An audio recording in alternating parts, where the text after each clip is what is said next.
It's 3 a.m. at the Pyongyang International Airport, and look at this arrival area. It's not just the red carpet, it's a huge red carpet zone. And the only man on it is the lonely figure of Kim Jong Un, who arrived on time and now is pacing, trying to kill time, counting minutes till the touchdown. That's how you usually wait for your best friend or your girlfriend at an airport. Finally, the plane arrives with the large letters saying Russia on its side. Putin gets off the plane, looking upbeat and energized. All in all, he kept projecting this image of a good lad, a simple Russian guy who is a little shy of such a grand reception throughout the entire visit. Look how the two presidents get into a car, each one telling the other, "After you, no, please, after you, no, after you." And grand was no exaggeration. The lights of the police on motorbikes alone in the motorcade shone like a giant moving Christmas decoration, no less. Don't forget, Putin arrived at 3 a.m. But look at the lights in all the windows of the building in Pyongyang. I'm pretty sure it was by the order of the party, a message saying, "Look, we've got plenty of electricity." The main festivities were scheduled for the next day. The residence where Putin spent the night was separated by 12 miles from the main venue, and all the way his motorcade was welcomed by people standing on both sides of the road and waving flags. Probably the entire population of Pyongyang came out to greet Putin. People waited, crouching in Kim's second Sung Square, filling its entire huge space. Everyone jumped to their feet as soon as Putin and Kim Jong Un appeared.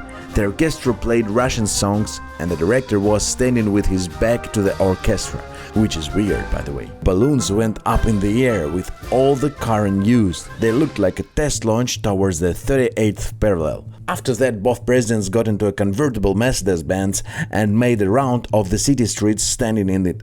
Putin didn't ask any question about how North Korea got a German-made car despite all the sanctions. Then Putin presented a Russian car named Aurus. The name is a combination of two words, Aurum, the Latin term of God, and Russia. Putin drove the car and gave Kim Jong Un a ride. Then they swapped places.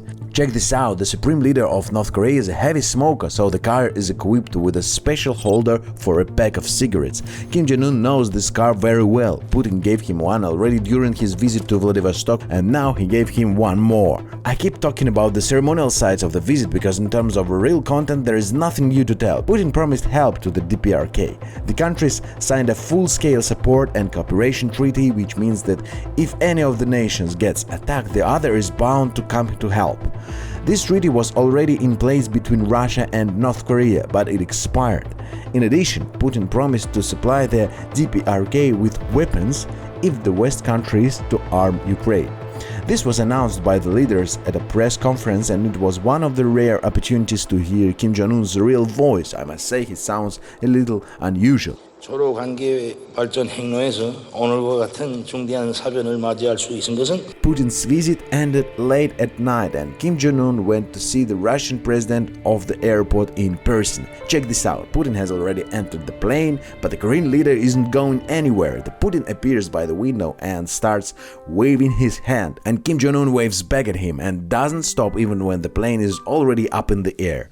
In general, North Korea is a country that looks very unusual to the people in western part of the world. Can you, for example, imagine yourself being a part of this flag-waving crowd? Or can you imagine a life without the internet, I mean the normal internet, which is not controlled by the government? Me personally, I had the chance to go to North Korea and it was great. So I tried to find the answers to the questions, how is this possible to live this way in the 21st century? And today I will tell you everything about the trip of mine.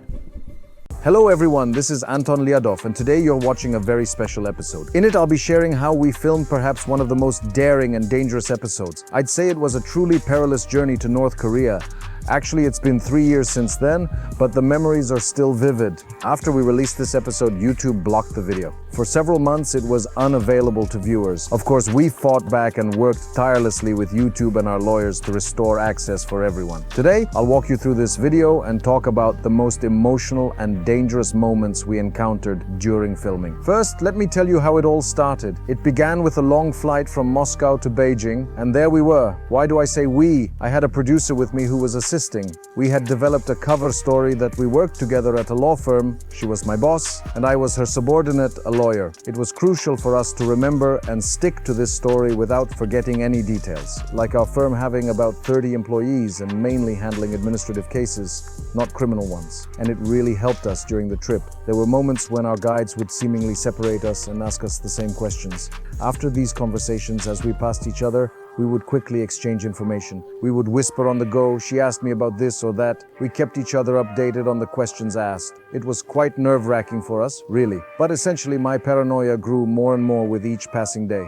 So China is, you could say, the main and only ally of North Korea today, quite a serious ally. That is to the extent that, for example, people trying to escape from North Korea, China sends them back there, forcibly throwing them out, without sorting out what situation the people are in. They have children, but China doesn't care what life situation these people are in. They send them back to North Korea. Therefore, it was particularly interesting to arrive in Beijing because there is a North Korean quarter in Beijing that lives in principle under the same rule as inside North Korea. That is, there is literally a ghetto there. When we got there, we asked the guide to just drive us around. The friend says, yes, no problem, please, let's go. It is located next to the North Korean embassy in Beijing. And I asked them, can we find some kind of store? They explained it in a rather complicated way, something like, go to such and such street, then turn left, then another left, and so on. At the end of this tricky route, someone would specifically come out to meet us and guide us to the store. And here we are at that very moment. Look, they've led us into an ordinary entrance of a typical building, and here we are waiting by an inconspicuous door with no signs on it, of course. That's where the store is located.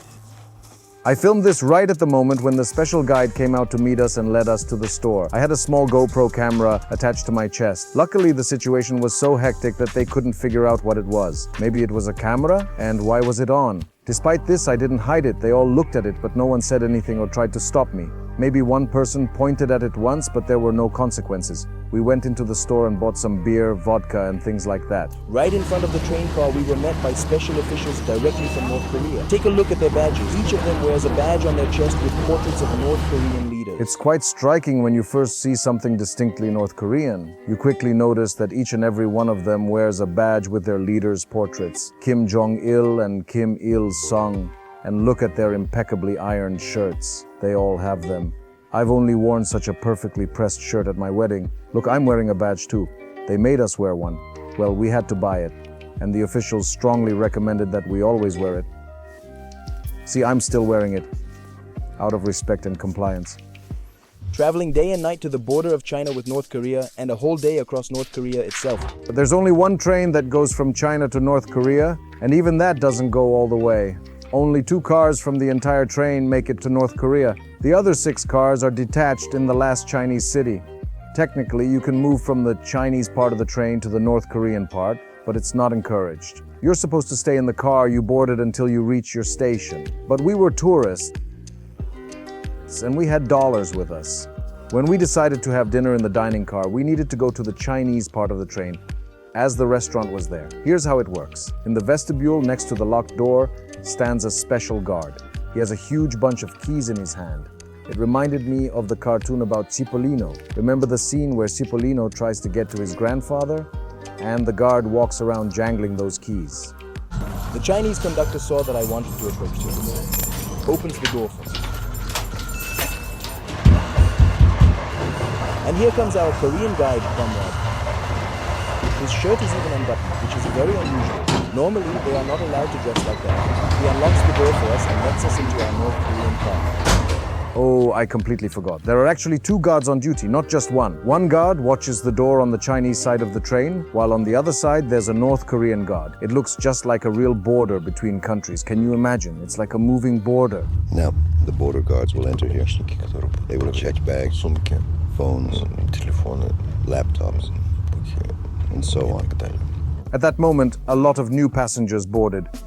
I think there were definitely more than 10 of them. In one compartment, the border guards made the Koreans peel the labels off their Coca-Cola bottles. I will never forget how they peeled off the Coca-Cola labels with their teeth. See, it's just at all. I'm so glad I managed to capture this, really. This is what happens now in our country. When they bring us Coca-Cola under different excise taxes, with foreign excise taxes. Oh, scary to think about it. Now you don't even need to go to North Korea. It's a norm to swipe a Korean's iPhone, even if it's a Chinese knockoff or a Canon EOS camera. By the way, one of those will set you back about $2,000. I was completely shocked, really. The guys traveling next to us had border guards silently, without any discussion, just take 3 or 4 cameras from their luggage. Good, modern, new cameras, as if it was the most normal thing, really. Like we'll deal with it later, and they just confiscated them. My friend asks, what's your profession? I'm lawyer. Journalist? No, lawyer, an attorney. Oh, an attorney. They're such sweethearts. Oh, an attorney, all right. Well, that's it. Everything's fine now. And he went back to eating his kimchi. Lookers, huh? When the officer took my phone and started scrolling through my photos and videos, my saving grace was that I'd moved everything to the recently deleted folder. I remember that moment. She just took my phone from me without saying a word, without any explanation. I was holding it and she just walked up, took it out of my hands and started going through my photos. I was like, wow. Some time passed, quite a while actually, and then another female border guard approached her. They are tourists. She goes, tourists, then no search. By that time, she had already looked through half of what was on my phone. No search needed. Everything has to be parade perfect. Koreans shave, wash up. Like this dude, he puts on decent pants over his own in 40-degree heat and walks around in 2 layers. These were really amusing old men. You could tell they didn't live in the capital, not in Pyongyang, because when we approached Pyongyang, they were staring at the city with great amazement. There were high-rise buildings and various tall structures. There are plenty of those in the capital. The city is designed as a showcase. It was fascinating for them. That's how they looked. Koreans really love to express amazement like that. South Koreans do it the same way. I remember when I was at the Olympics, we approached some Koreans who had come from the countryside. They had never seen foreigners before. When they saw us, they looked at us with the same wide-eyed wonder. Their eyes would widen with amazement, their faces would flush with excitement, and they'd constantly say, ho. We even started calling them ho. Whenever we approached them and spoke in English, they'd immediately go, ho. It was like an alien was trying to talk to them in some Martian language. They'd instantly react with, wow, this really happens. What? People like this actually exist? No way. This whole expression is something all Koreans have. It's amazing. As we approached the station, we passed by their famous triangular skyscraper, the one that is uninhabited and never will be, because it's just an empty shell. They built it incorrectly, and these guys immediately let out their They were amazed by everything I had with me, the camera, the phone. I showed one of them a game on my phone and taught him how to play it. He did it with enthusiasm but seemed embarrassed. He was embarrassed that I could see and understand that he had never seen anything like this in his life. Not just that he hadn't played this game, but that he had never played any game at all. He tried not to show too much interest, although he was clearly fascinated. As soon as I left, they would all play it together. But when I came back, they quickly put it away, acting like it was nothing special. We have plenty of this on our North Korean markets.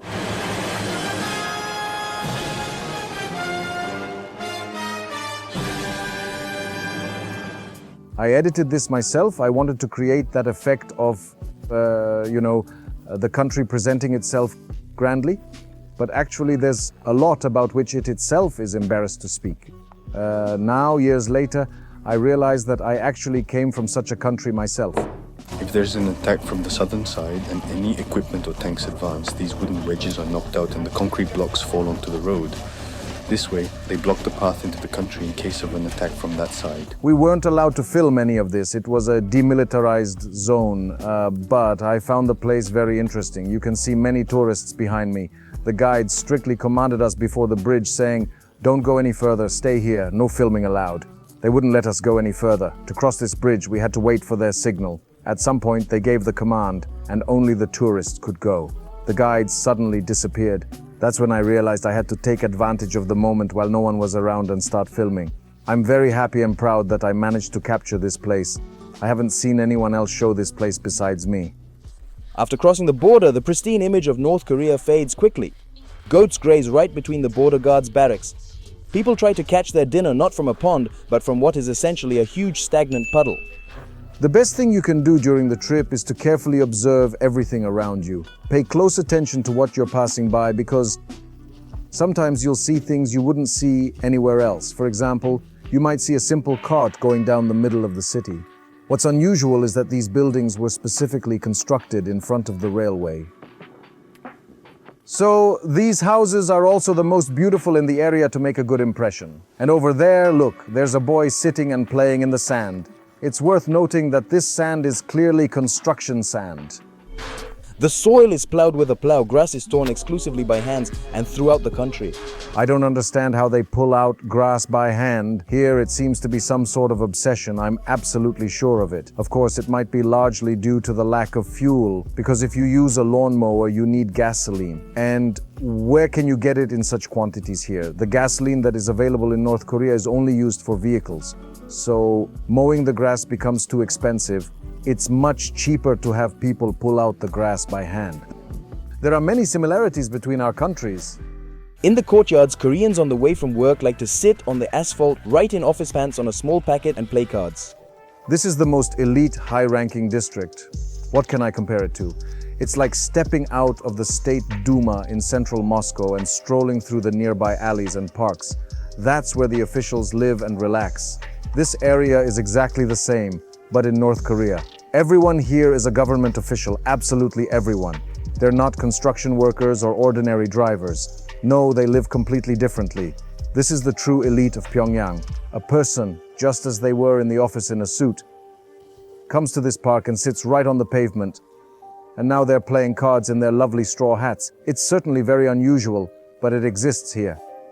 Well, actually, I can't say this is unique to North Koreans. For example, I remember my trip to South Korea very well. When I walked through the streets of cities, I often encountered similar village vibes that surprised me. Seoul is a very interesting high-tech city, a capital filled with skyscrapers, impressive buildings, and advanced technology. For instance, the streets of Seoul are lined with an incredible number of LED screens of all shapes and sizes. It felt like they brought these screens from all over the world, like a museum. Walking through it, you feel like you're in a futuristic Manhattan. And amid all this technology, suddenly you notice an elderly woman at a bus stop, just a few steps away from this peak of technology. This woman comes from the same roots as the people here, as they used to be one country. She's selling dill and parsley from her garden near these futuristic streets. It's surprising and striking. She's not sitting directly on the pavement like they do here, but I think if it weren't cold, she might as well be. She's using a box as a stool, so this scene exists in other countries too, not just in North Korea. It's just like our grandmothers who bring zucchinis, eggplants, and tomatoes from their villages or summer houses to the city. I think these are all echoes of the Soviet era, remnants from the times of the Soviet Union. It brings to mind those collective trips to the fields, helping the state harvest food. I believe these practices have persisted from those times. Now take a closer look. On the left in the panel, they didn't even insert windows. No one lives there. It's just a box for a beautiful background. They put up some kind of banner, but it's really solid and hefty, built to last. It's nothing like the simple banners we have in Moscow. This isn't just a basic banner on a metal pole. Here, everything is much more serious. Just look at its frame. Take a good look. It's literally carved in granite. Seriously, they carved a banner in granite. Impressive. And of course, it needs to be displayed against an appropriate strong backdrop. So they constructed a building that no one was ever meant to live in, and they never planned to. The cult of personality of leader Kim Il-sung began to be built a year after the formation of the country. To this day, it remains the main pillar of North Korean ideology.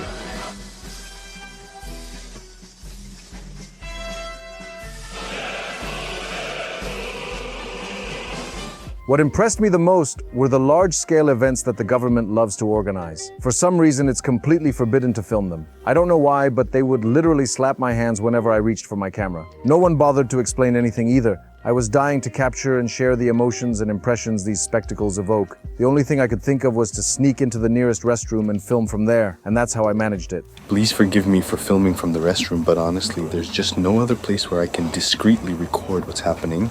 If you look at the officially allowed footage, it's all about the great leaders and great victories. My dear, sorry for those sounds. I'll try to cut them out. I considered cutting this moment out entirely, but just look at its popularity. Here, let's check the statistics. This episode, the 57th second, is the most rewatched part. That's it. It's a nightmare. I'm traveling, risking my life and freedom, trying to film something secretly, peeking around. And in the end, people review the moment most of all as some Korean farts in the next stall. How so, well, people? What's with you?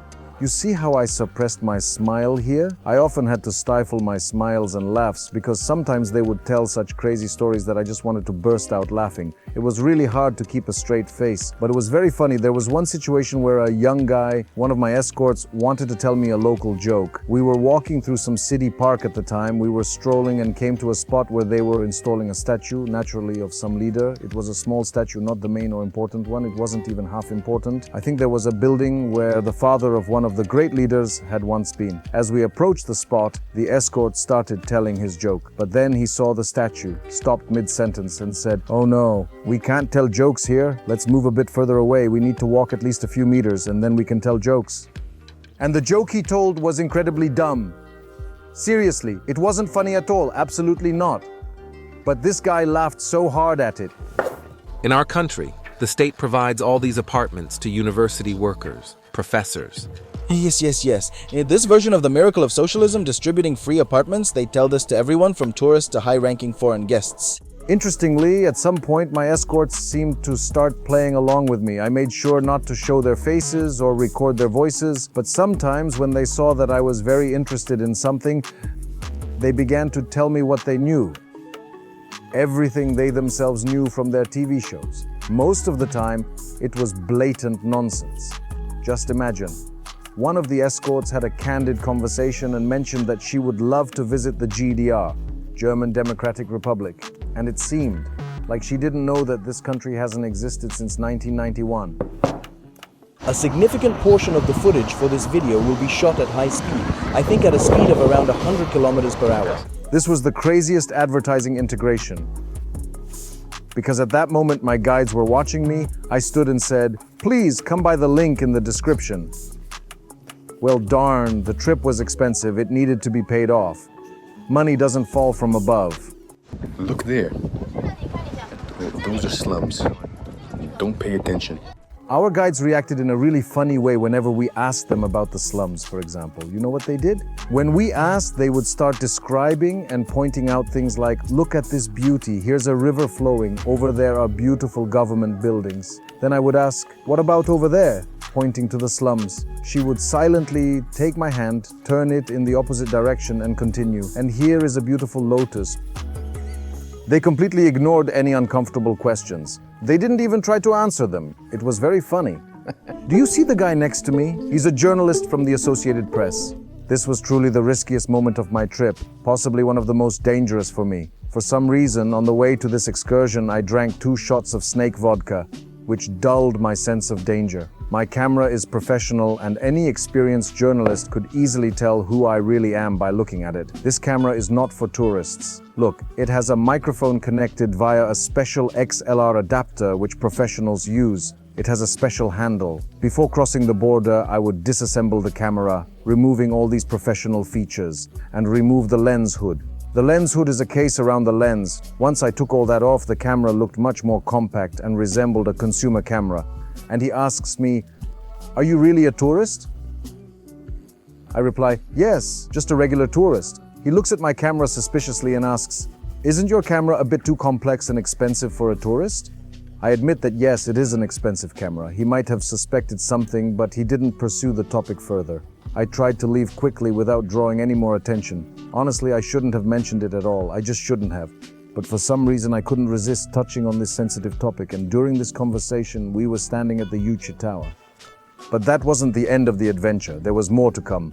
After quickly coming down from the top of the tower following that conversation, we were invited again to have more of that same snake vodka. I drank again, and it automatically activated my broadcasting voice. At that point, I was already working in television and had a trained speech and voice. I started speaking, "Oh, what a wonderful vodka." My voice became stronger, more powerful, and velvety. I suddenly started speaking in a very professional, well-trained voice, just like you often hear on TV shows. One of the staff members, a woman, noticed it immediately. Imagine that. She came up to me right away and asked, "Are you a journalist? Which publication are you from?" I got nervous again. I told her, "No, I'm not a journalist. I'm a lawyer. This is my boss." And once again explained that we work in administrative law. She clearly suspected something. I think she had probably seen journalists at work many times because this place is a tourist spot. She must have encountered various journalists from all over the world. One journalist once managed to get flash drives out, which the North Koreans hadn't managed to review. His name is Vitaly Mansky. He made a whole documentary film, which included footage of the filming process itself. So there was one meeting only with a supposedly ordinary family. They filmed it 7 times because the actors didn't laugh joyfully enough. All the actors are beautifully dressed, their clothes perfectly ironed and steamed. They speak without hesitation, in very clear, well-trained voices. They are saying, "You need to eat a lot of kimchi." You should eat a lot of kimchi. They tried to recreate the interior of a Korean apartment. Look how well the scene is set. See how beautiful the apartment looks. Photos of the leaders on the wall, of course, but with a European design. Plush bears are neatly placed on the sofa and there are curtains. But these are just actors. In this video, everything is artificial, lifeless, and deceitful. This was the worst thing I've ever done. Well, I'm just a person. He was an American citizen and he died shortly after a strange incident during his visit to North Korea. This happened just 4 or 5 months before our trip there. I had heard about the scandal before, but I only learned that he had died recently, about 4 months before my trip, when I was already at the station ready to board the train. Of course, this terrible story made me very scared at the time, I must admit. If you're not familiar with his story, let me briefly tell it. He went on a typical tourist trip to North Korea. He was an American. Somehow, while staying at his hotel, he made a mistake and went to the wrong floor. In North Korean hotels, guests are only allowed to be on their assigned floor or the first floor. Going to other floors is strictly prohibited. Usually each floor has barriers and is under strict surveillance. What exactly happened then is unclear. Perhaps they had too much to drink, or he was simply curious and wandered onto the second or third floor. On the wall there was a poster. "Let's arm ourselves with the patriotism of Kim Jong Un." Before continuing, let me explain that in this country, any phrase or poster with the name or especially the photograph of the great leader is taken very seriously. Notice how as soon as I start talking about North Korean leaders, I immediately begin to call them great. I recall that while I was in North Korea, I never once mentioned the word leader or Kim Jong Un without saying great. Any surface or object bearing the leader's image or name becomes almost an object of worship. Any poster, portrait, or depiction, if it shows the leader's face or name, automatically becomes untouchable, something sacred. I even think this level of reverence is more sacred than an icon. You must handle such items very, very carefully and respectfully. By the way, continuing on this topic, it also applies to newspapers. Of course, every newspaper always has a portrait of Kim Jong Il or Kim Jong Un. This is a must. So you have to be careful. You can't crumple or roll up the newspaper. It's very bad, very, very bad luck. In every room, in whatever hotel you arrive, there's such a thing like a radio installed. I've been wondering if they really have the capability to listen in on every room, constantly listening to what every guest is saying. That's crazy. I don't think they monitor every room, but I'm sure they have the ability to listen to a few specific rooms. They definitely have that. I think there are probably special rooms in every hotel equipped with microphones. In my opinion, every hotel has rooms with listening devices on 3 or 4 floors. I think that's enough. So when they need to monitor someone, they place them in one of those rooms. That's it. North Korea has developed its own operating system. The point here is that it takes screenshots of your screen at unexpected moments. We filmed this episode in a hotel. There's a computer on the ground floor that you can rent. It's running the old Windows XP operating system, but it works. Of course, we rented it, but you won't guess how the rental fee is calculated. No, it's not by the minute. You have to pay for each message, so you are offered to write and send a message. I actually did it. I sent an email through Outlook. That was the only option. You can't access the browser and you can't use Gmail. Honestly, since then, I've had so many dreams about accidentally finding myself back in North Korea. It's happened so many times, really. It's a real nightmare. One of these dreams happened just recently. It was like I was entering North Korea again. For some reason, they let me through at the border, and in my dream, I was thinking, wow, maybe they've forgotten that I was here not too long ago. And I clearly remember joining a group in that dream. My first day passes and I'm still in constant wild tension. I'm terrified that at any moment they could throw me in jail. And any minute now they'll come for me. But no one comes yet. Then we go on some excursion and I haven't been discovered, but I'm so scared they will. And at that moment I wake up. It felt so real. I've had many similar dreams since then. If you enjoyed this format, please like this video and leave a comment. I'll keep sharing similar interesting stories with you. I like this idea because I think we need a format where we can interact more closely. So ask your questions and I'll collect them and make special episodes where I just answer your questions. If you're interested in live streams, be sure to mention it in the comments. Thank you. This was Anton lyadov, and this episode was about how we filmed the video on North Korea.